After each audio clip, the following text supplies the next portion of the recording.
সংস্কারের কথা বলে এই সরকারের দীর্ঘদিন ক্ষমতায় থাকার সুযোগ নেই বলে মন্তব্য করেছেন বিএনপির স্থায়ী কমিটির সদস্য ডক্টর আব্দুল মঈন খান।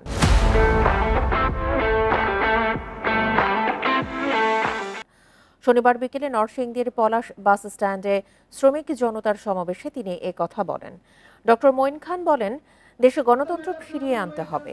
এজন্য সুষ্ঠু নিরপেক্ষ নির্বাচনের মাধ্যমে ক্ষমতা জনপ্রতিনিধির হাতে তুলে দিতে হবে।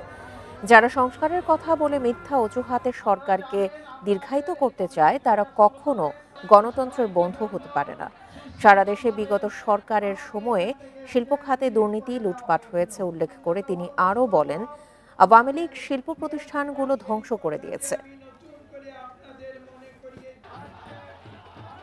যারা এখন সংস্কারের কথা বলে মিথ্যা অজুহাত দিয়ে এই সরকারকে দীর্ঘায়িত করতে চায় তারা কখনো গণতন্ত্রের বন্ধু হতে পারে না।